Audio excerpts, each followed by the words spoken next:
Okay, so this is my audience.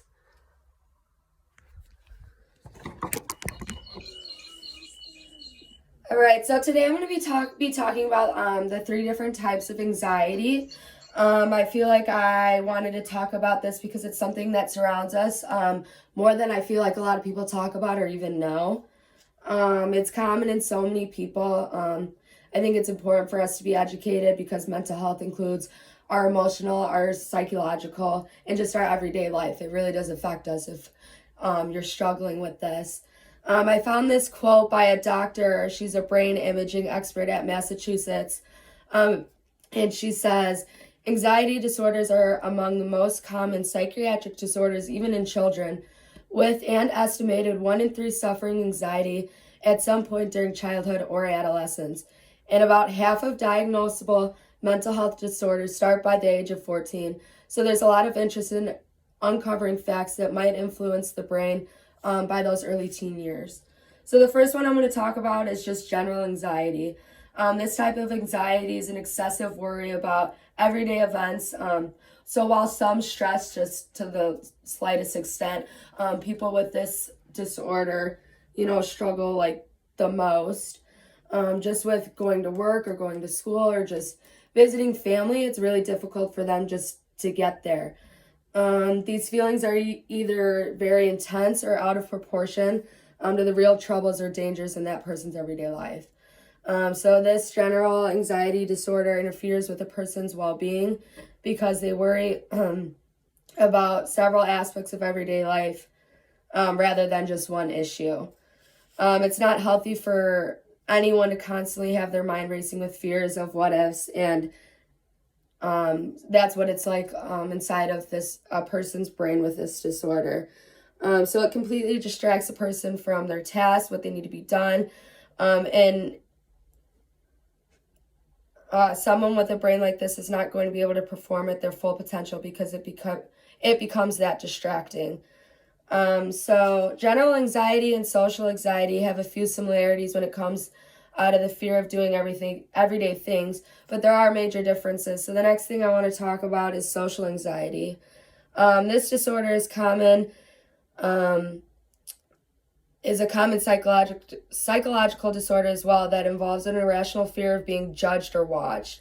So somebody with this type of anxiety is impacted through everyday just life settings. There are many things a person with this disorder feels when their anxiety is triggered.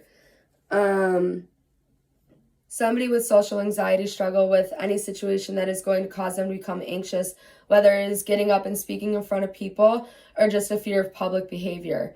This PhD major, Susan Whitburn, she wrote A New Approach to Understanding Social Anxiety that discusses social anxiety symptoms and research found just beyond that.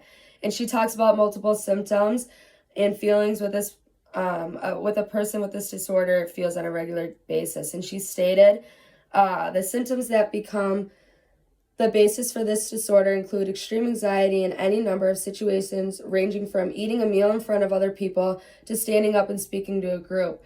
The anxiety in this condition is not an actual fear of people, but instead reflects a fear of the number of social situations. That fear in return leads people to avoid situations in which they become overwhelmingly anxious.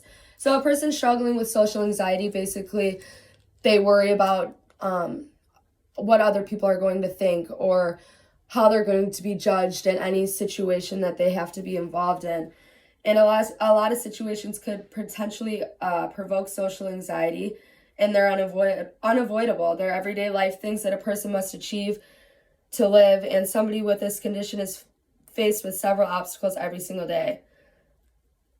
So the next one I'm going to talk about, and my final one I want to talk about, is agoraphobia. This is another type of anxiety. It's a fear of being in situations where escape feels impossible or that help cannot be available if anything were to go wrong. So even if it's just like such a simple situation or you're out with your friends, like somebody with this condition just worries about how will I get home or what will happen on the way home. So this is another form, and it affects a person for differing reasons, much like the other types that I did already discuss. Um, I found this newsletter on Medical News Daily, and it just talks about this specific type. And they stated, people often misunderstand agoraphobia as a fear of open spaces, but is more complex than that. Situations that may trigger fear in people with agoraphobia include crowded or enclosed spaces, open and remote spaces, being away from home, etc. This is a quite different form because it is not a fear of everyday tasks or presenting or being judged by the people around you. It is the fear of anything that you are not 100% comfortable at. So some people with agoraphobia also have panic attacks and panic disorders. Symptoms can get as bad as the point of keeping a person from living in their own home. Triggers that spark this anxiety come from the feelings of embarrassment, helplessness, or being trapped somewhere where they can't be so severe to the point of panic attacks. After a person with this disorder experiences something like that, they will avoid any situation in which an attack can take place.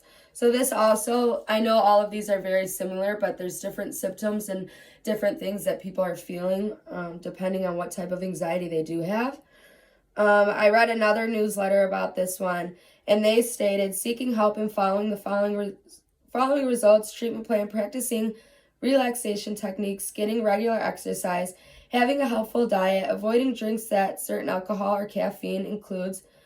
And I believe it is so important to know how to help people or just, try to make them feel better if they're going through this themselves. Overall, there are a million different forms of anxiety, and I feel they are all especially important to become more educated about. There are many different types of anxiety, and so many people out there struggle with it every single day. And I honestly feel like it's not talked about enough. I feel like obviously you're worried. If you have anxiety, you're worried about what people are going to think. So that stops you from talking about it in general. So I know a lot of people close to me that go through this every single day. It is not easy to get through while life is happening all around you, and a person is struggling just to complete the little things. The more this topic is talked about, I feel like the more comfortable people struggling with it will become. So thank you so much.